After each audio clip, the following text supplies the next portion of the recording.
Hello, Nerd Sam here, and today we are doing a movie talk, and we are starting with the Fast and the Furious franchise.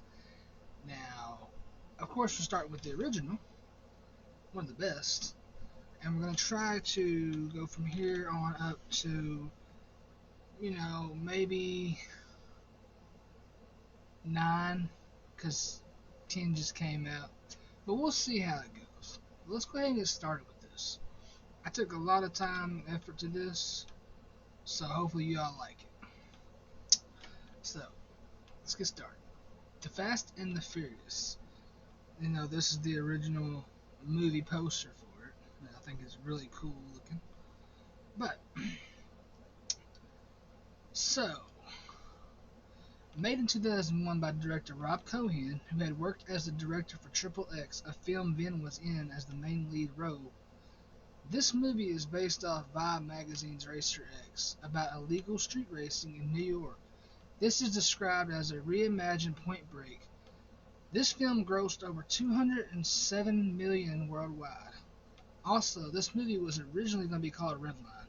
I'm glad they changed it though. Now, the director, Rob Cohen, had made a cameo appearance in the film where he played the pizza guy trying to get through the races, and Leon had told him find another way home, saying the street's closed. But he had some choice words cursing them as street racers. So, here is a picture of Rob Cohen as a cameo as the Pizza Hut driver. That's kind of funny. Um, the movie is about an undercover cop trying to infiltrate street racers, trying to find out who is behind some heist on truck drivers. But little did the audience know at this time, 20-something years later, it would be a big franchise with Fast X just releasing in theaters. Family, it is indeed. With Paul Walker's daughter, Meadow Walker, making an appearance in the film as well. Talking about Fast X, by the way. And that is Meadow Walker, that is Paul Walker's daughter, all grown up. She's a very pretty lady. I added this in here, and I said, for you, Paul Walker, rest in peace. I really like that picture of Paul Walker, and that car is phenomenal. But this franchise is amazing, and it couldn't have been done without him and Vin Diesel and the whole cast that's involved and all that. So, with that being said, we're going to move on to the next thing. Producer Neil H. Moritz also cameoed in the movie as the guy driving the Ferrari, as he said in the film, "More than you can afford, pal." Ferrari. He had also worked on the film The Skulls with Paul Walker. I didn't know that. This is why I'm doing this video, because there's a lot of things I didn't know, and I'm trying to let it out for you all to find out. And this guy here is Neil H. Moritz. Now, this is where it starts getting interesting. I was kind of blown away by what I found out in this movie. And it gets a little crazier as we go into the next movies and on. I've done a little research on some of them. I'm just doing this one right now to get it started. Now, Neil originally, when I get ready to say this, I can't see it either. And I love this artist. But him as Brian O'Connor, I just can't see it. And as you can see before I even get to it, Eminem. He was originally supposed to be Brian O'Connor. I love Eminem, but I just don't think I could see that. He was given the script for it, but he initially turned it down because he wanted to work on filming 8 Mile. Thank you for turning it down, though, so we could get that godlike film 8 Mile. That movie is a gem, but we're not discussing that. We're on the Fast Family right now. Also considered for the role of Brian before Paul got it was Mark Wahlberg and Christian Bale. As you all know, Mark Wahlberg is a very good actor. He's played in a lot of stuff. I got this picture off the movie Fears, one of my favorite movies of all time. And Christian Bale, we all know Christian Bale is a phenomenal actor as well. He's Batman, Dark Knight Rises, Dark Knight, Batman Begins, etc., etc. One of the top tier Batmans. But I just don't see them being Brian O'Connor either. Both are amazing actors. I just can't see them though.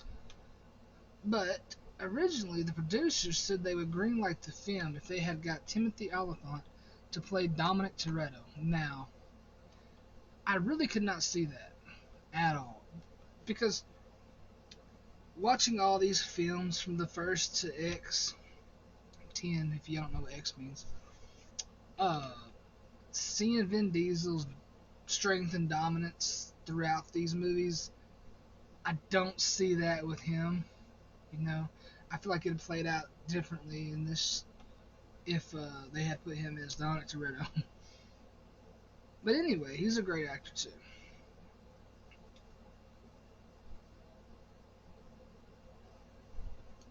Now I like him as an actor, but I'm glad what cast we did get because Timothy was playing in Gone in 60 Seconds previously. He turned down the role, and Neil eventually suggested Diesel for the role.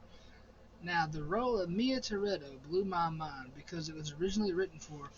There's a lot of phenomenal actresses about the name. I don't know how to say her last name. I never did, but I know her.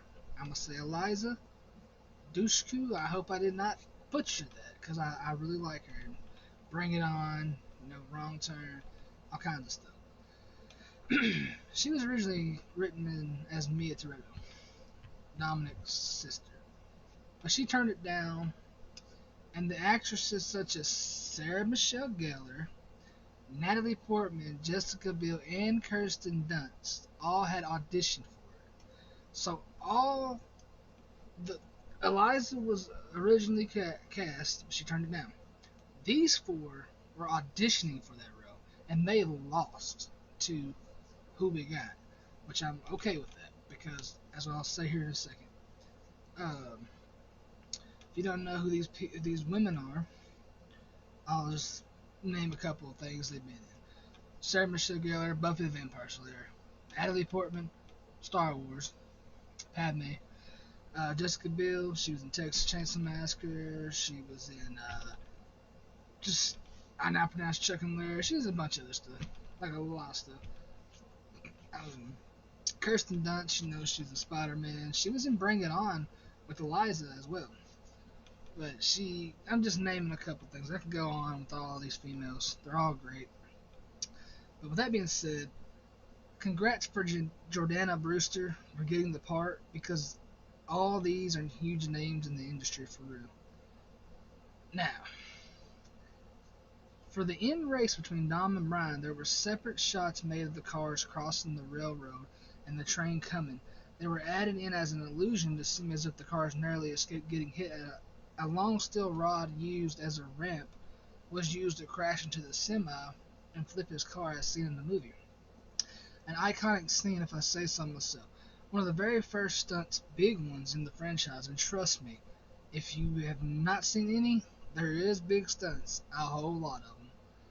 Now, during the filming, there was a total of 78 cars wrecked, both on and off screen. Only 3 out of the 78 were shown being destroyed in the trailer itself. Wow, that's a lot. Now we're gonna get to the cast. We got Vin Diesel, of course, Paul Walker, rest in peace, Jordana Brewster, Michelle Rodriguez, Rick Yoon, Chad Lindbergh, Johnny Strong, which I have to say, this is the only movie he's been in. They have not brought Johnny Strong back as Leon in anything, in any movie. I don't know why. I don't know if it's because something happened between the actor and the people, or they just never thought of him, or what. But he was a pretty decent addition to the movie, I thought. So I feel like they should have brought him back at least for once. They brought Vince back and stuff like that. But anyway, Matt Schultz, Ted Levine, some people say it either way. Now, I put this together because from here on out, this is what these movies were about, pretty much. Brotherhood. Like, I don't mean the movies itself, I just mean these two actors, Vin Diesel and Paul Walker. These movies are being made because Paul Walker and Vin Diesel wanted this to happen, and Vin Diesel is fulfilling his friend's dream. And I am very proud of, everybody involved. But anyway, Brotherhood, The Fast and the Furious 2001, Fast and Furious 2009. And as you can see, I took pictures from each movie and I just put it in with these two together. Fast 5, 2011. Fast and Furious 6, 2013. And Furious 7, 2015. See you again. Uh, that is the last movie Paul Walker was in. Body wise, they had a little bit of cameos here and there in other movies, but it's just amazing to me on how this franchise has became so big. It's awesome. But anyway, we're gonna move on. There has been multiple directors for this franchise, but each one has continued the story from the next film and so on, and they have done it very good, especially with the untimely death of Paul Walker. Adding that, how are you gonna get his character out of the movie without making it not make sense? So they've all done great jobs. And I'm gonna tell you the directors and what movies they have directed for the franchise.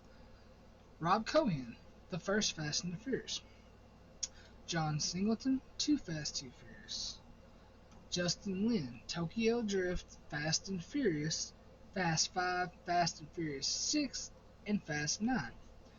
James Wan, Furious 7. F. Gary Gray, The Fate of the Furious, and the new edition, which I have seen, and it was very good, Louis Leterrier. Now, I I knew that name because he did The Incredible Hulk with Edward Norton. I thought that was a great movie. A lot of people did not like it, but hey, you like what you like, but you don't like what you like. But this guy, going from that, and everybody saying this and that about The Incredible Hulk, whatever, I think he did a phenomenal job with Fast X. And Jason Momoa was perfect villain. Like he killed it. Just if you haven't seen it, go see it. That's all I'm gonna say. Now I've added this at the end because I thought they were pretty cool. These are cars that were in the first movie, and I think I've got them all. If I didn't, I'm sorry, but they're the main cars that I remember. So we have Vince's Maxima, Jesse's Jetta, Mia's Integra, and we have the heist car that they used to try to heist the trucks. I liked all of them. We have Leon's Nissan Skyline GTR, Letty's 1997 Nissan 240SX, Dom's RX-7. I really did like that car. We didn't get to see that at all after that one scene. So I wonder what happened to that one. But anyway, moving on. Johnny's Honda S2000. I really like that car.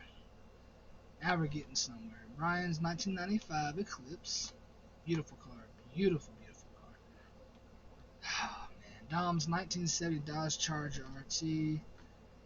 That thing roars.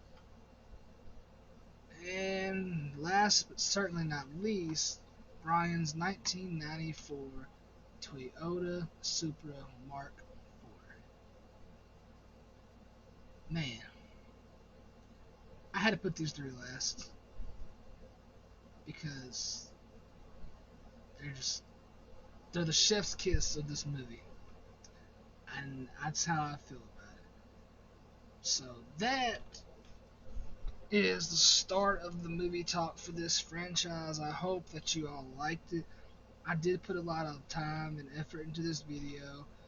I don't have a whole lot for this movie because there wasn't a lot that I found, but there is, I think, a lot more that I found in the second movie. A lot of this stuff would not be back for the part 2. Like, I might put the cars in the second movie in there like I did this. I don't know yet. I won't put the directors in there because you already know what they directed, all that. I won't do this, of course. I just did this because talking about the first movie, man, it just brings back the memories of Paul Walker, and so I just had to add it. But just a couple things won't be back. But if you all liked it, hit that like and subscribe button. Go check my boy Bro and me out. And stay tuned for more of these. And also, I am doing the Fast and Furious trailer series, which I'm reacting to the trailers of each movie. I will have that out soon. Stay tuned for those again. And hey, much love. Always stay humble to remember that. And you guys have a great day.